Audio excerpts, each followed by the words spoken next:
የህወሓት የውስጥ ክፍፍል ነባሩን ታጋይ ሊበላቸው ከጫፍ ደርሷል። የጊዜ አስተዳደሩ ፕሬዝደንት ታደሰ ወረደ ሊበሉ ነው። በዚህ መሃል ስጋት የገባት አሜሪካ ህወሓትን አስጠንቅቃለች።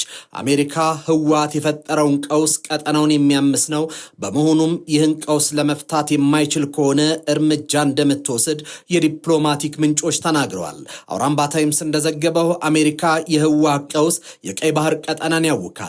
ይህም በሆርሙዝ የተፈጠረውን ችግር ወደ ቀይ ባህር የሚስበው በመሆኑ እረፉ ስትልን ያስጠነቀቀቸው። ህዝባዊ ወያኔ ሓርነት ትግራይ ህወሓት አሁን ላይ በከፍተኛ የውስጥ መከፋፈልና ግጭት ውስጥ ይገኛል።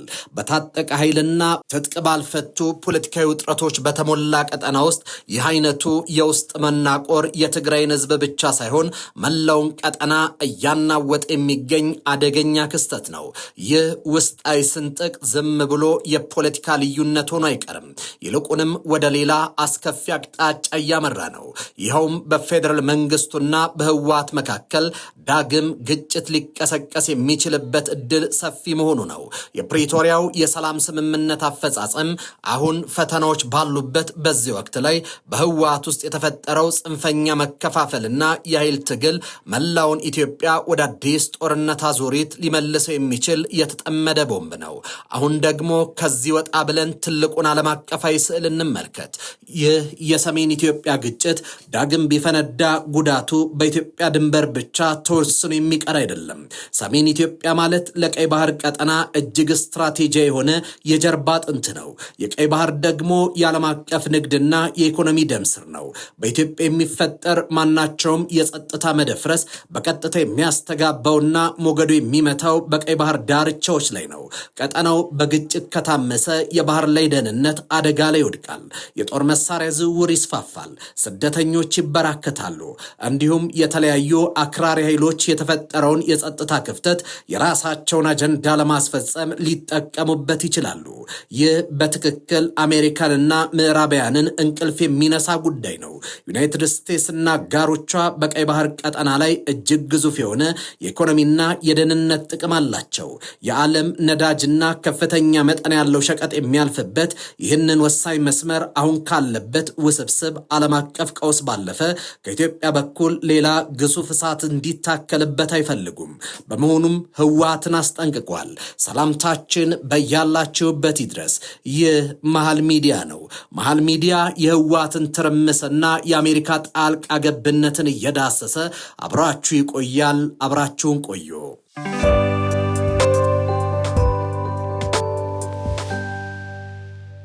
የህወሓት የውስጥ ቀውስና መከፋፈል ቀስቅሶ ሊያመጣ የሚችለው አዲስ ጦርነት የምዕራባውያንን ስትራቴጂያዊ ጥቅም በቀጥታ የሚፈታተን ቀይ መብራት ነው። በአጭር አገላለጽ በመቀሌ የተለኮሰው የፖለቲካ እሳት የዋሽንግተንንና የብራስልስን የረዥም ጊዜ የቀይ ባህር ደህንነት ፍላጎት አመድ የማድረግ አቅም አለው። እውነታውና እያየነው ያለነው አደገኛ አቅጣጫይ ነው። የፖለቲካ ገመዱ ተበጥሷል። ይህ የኔ ቃላት አይደለም።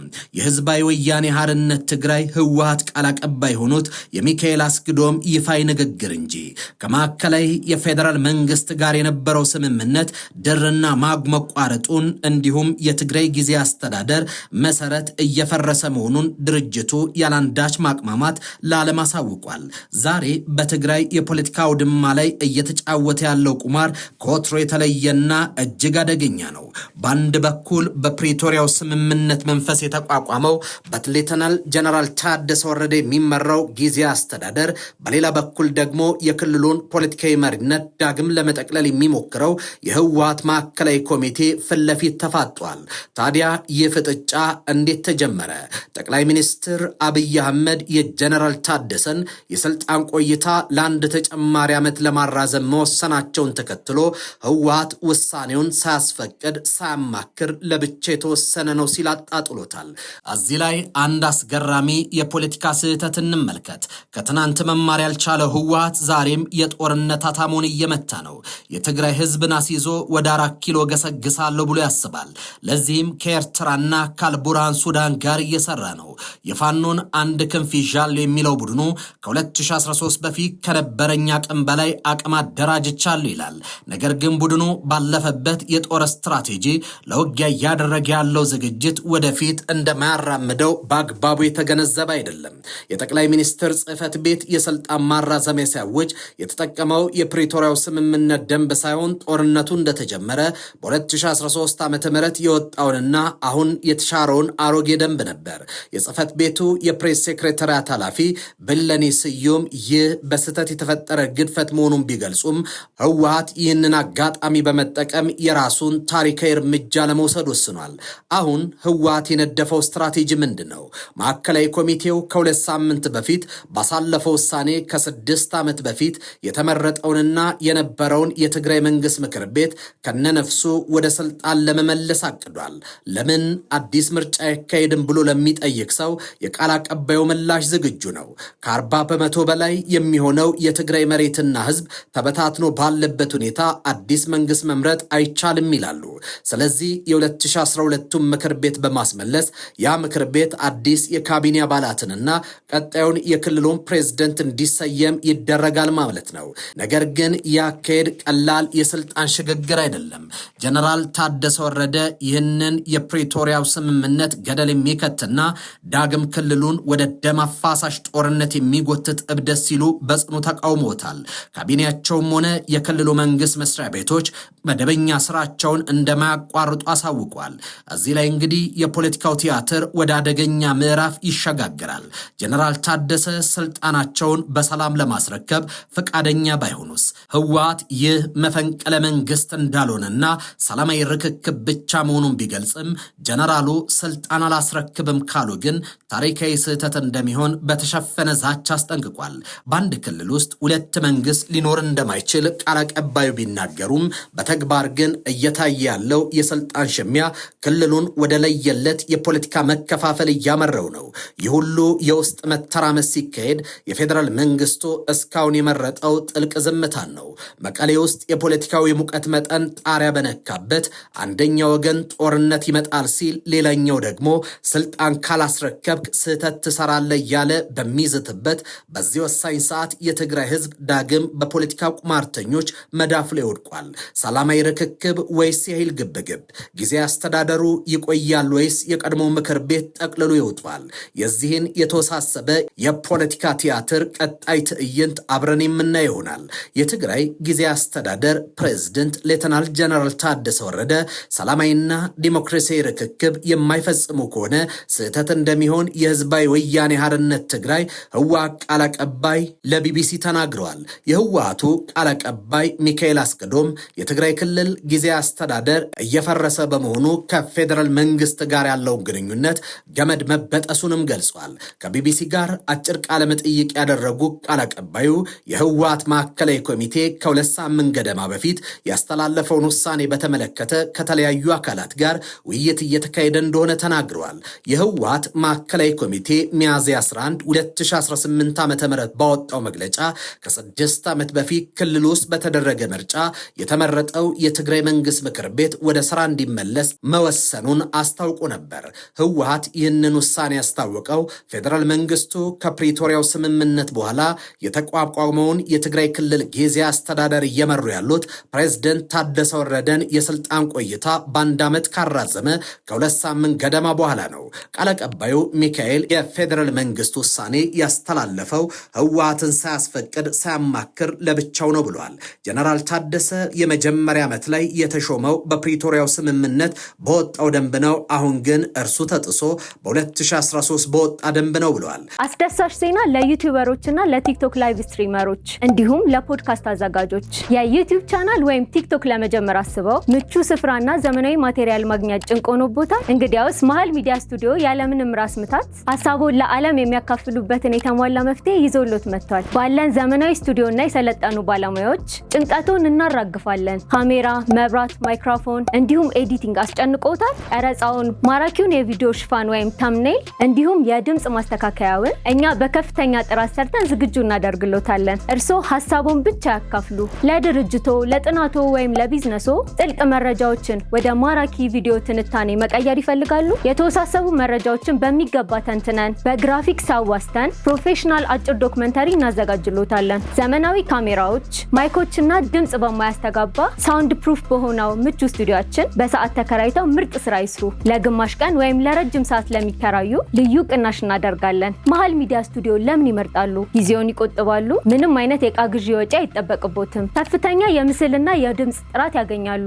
ማንኛውንም የሚዲያ ስራ በአነስተኛ ዋጋ እንዲሁም በከፍተኛ ጥራት ለማሰራት አሁኑኑ ያነጋግሩን። አድራሻ መሃል 4 ኪሎ መሃል ሚዲያ ስቱዲዮ። ሐሳቡን ወደ ተጽዕኖ ፈጣሪነት እንቀይራለን። የጠቅላይ ሚኒስትር ጽህፈት ቤት የፕሬዝደንቱ የስልጣን ዘመን በአንድ ዓመት ማራዘሙን ይፋ ባደረገበት የፌስቡክ ልጥፍ ላይ ጠቅሶ የነበረው የትግራይ ጦርነት ከተጀመረ ከወራት በኋላ የወጣውን የጊዜ አስተዳደር ማቋቋሚያ ደንብ ነበር።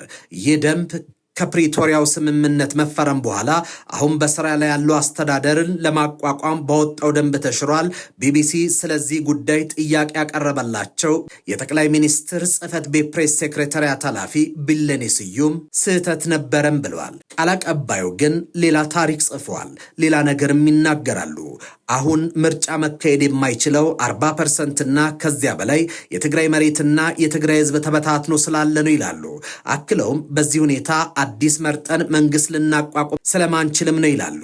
ይህ ግን ስውር ድምዳሜ ነው። በፕሪቶሪያው ስምምነት አከራካሪ የሚባሉት የወልቃይትና የራያ አካባቢዎች ናቸው። ከዚያ አካባቢ ውጪ በትግራይ ክልል ምርጫ ማካሄድ ይቻላል። እነዚህ አካባቢዎች ግን በአማራና በትግራይ ኃይሎች መካከል ወይም በሁለቱ ክልሎች መካከል ክርክር የሚነሳባቸው ናቸው። በህገ መንግስቱ መሰረት ውሳኔ እስኪያገኙ ድረስ ወደ አንዱ ክልል አካሎ ምርጫ ማካሄድ ግጭትን በቀይ ምንጣፍ የመጥራት ያክል ይቆጠራል። በመሆኑም የፌዴራል መንግስቱ ግጭት እንዳይባባስ በሁለቱ ክልሎች መካከል ግጭት እንዳይጠመቅ በማለት ነገሩን በይደራ ቆይቶታል። ህወሓት ግን ለሚያስበው የጦርነት ዓላማው እነዚህን አካባቢዎች የግጭት መቀስቀሻ አድርጓቸው እየተጠቀማቸው ይገኛል። በህወሓት ማዕከላዊ ኮሚቴ ውሳኔ መሰረት ምክር ቤቱ ወደ ስራ እንዲመለስ ከተደረገ በኋላ አዲስ አስፈጻሚ ካቢኔ እንደሚዋቀር ቃል አቀባዩ ገልጿል። በተጨማሪም ምክር ቤቱ ፕሬዝደንቱን እንደሚመርጥም ማሳወቃቸው ተጠቁሟል። ነገር ግን ህወሓት ምክር ቤት እንዲመለስ መወሰኑን ካስታወቀ በኋላ መግለጫ የሰጡት የጊዜ አስተዳደሩ ፕሬዝደንት ታደሰ ወረደ ውሳኔውን ተቃውሞታል። ውሳኔው የፕሪቶሪያውን ስምምነት ውድቅ የሚያደርግ እንደሆነ የተናገሩ ፕሬዝደንቱ ይህን እርምጃ ተከትሎ ሊመጣ የሚችለው ጦርነት እንደሚሆን ተናግረዋል። ይህን ተከትሎም ሌተናል ጀነራል ታደሰ እንደ ቀድሞ የጊዜ አስተዳደር ፕሬዝደንት ጌታቸው ረዳ የክልሉን መዋቅር በኃይል ሊነጠቁ ይችላል የሚል ስጋት ተፈጥሯል። ሌተናል ጀነራል ታደሰ ስልጣናቸውን በምክር ቤት ለሚመረጠው ፕሬዝደንት ለማስረከብ ተስማምተው እንደሆነ የጠየቁት የህወሓት ቃል አቀባይ ሚካኤል እርሱን በቀጣይ የምናየው ይሆናል የሚል ምላሽ ሰጥቷል። ህወሓት በፕሬዝደንቱ በመግለጫቸው የተናገሩትን እንደማያምንበት የተናገሩት ሚካኤል መፈንቅለ መንግስት አይደለም መደረግ ያለበት ርክክብ ነው ሲሉ ተናግረዋል። ሰላማዊ ዲሞክራሲያዊ ርክክብ እንደሚያደርጉ እምነቱ አለን። ከዚህ ውጪ የሚሄድ ሰው ካለ ወይም ከዚህ ውጪ ከሄዱ ግን ስህተት ነው የሚሆነው፣ ትክክል አይሆንም ብለዋል። ፕሬዝደንቱ ስልጣን ለማስረከብ ፈቃደኛ ካልሆኑ የህወሓት ቀጣይ እርምጃ ምን እንደሚሆን ቃል አቀባዩ ተጠይቋል። ቀጣዩ ፕሬዝደንት ማን እንደሚሆን አሁን መናገር አንችልም። ስልጣን ያለው አካል ምክር ቤት ስለሆነ ማንም ፕሬዝደንት ያደርጋል የሚለውን ነገር ቀጣይ የምናየው ነገር ነው የሚሆነው ብለዋል። አክለውም ፕሬዝደንት ታደሰ በሰላማዊ መንገድ ስልጣን ያስረክባሉ አያስረክቡም የሚለው አሁን አከራካሪ ነጥብ ሊሆን አይችልም። ያኔ ስንደርስ የምናየው ነገር ነው የሚሆነው ሲሉ ተናግሯል። ጊዜ አስተዳደሩ አሁን ፈርሷል። ምክር ቤቱ ወደ ስልጣን ይመጣል ያሉት ቃል አቀባዩ ፕሬዝደንትን የመሾምና ካቢኔ ማዋቀር ስልጣን ያለው ይኸው ምክር ቤት መሆኑን ገልጿል። በመሆኑም በክልሉ ሁለት መንግስት ይኖራል ሊባል እንደማይችል ጠቅሷል። የህወሓት ውሳኔ በተመለከተ በተመለከተ እስካሁን ከፌዴራል መንግስቱ በኩል በይፋ የተሰጠ አስተያየት የለም። የትግራይ ክልል ጊዜያዊ አስተዳደር ፕሬዝደንት ታደሰ በበኩላቸው ባለፈው ሳምንት በሰጡት መግለጫ የሚመሩት ካቢኔ ስራውን እንደሚቀጥልና የክልሉን መንግስት መስሪያ ቤቶች መደበኛ ተግባር ማከናወናቸውን እንደሚቀጥሉ ገልጿል። ታዛቢዎች ህወሓት እያደረገ ያለው እንደ ከዚህ ቀደሙ የምዕራቡን ድጋፍ የማያገኝበትና በዲፕሎማሲው መስክ አቅም ስለሚያጣ ጦርነት ቢጀምር እንኳን ባጭር እንዲቋጭ ያደርገዋል በማለት ታዛቢዎች እየተናገሩ ናቸው።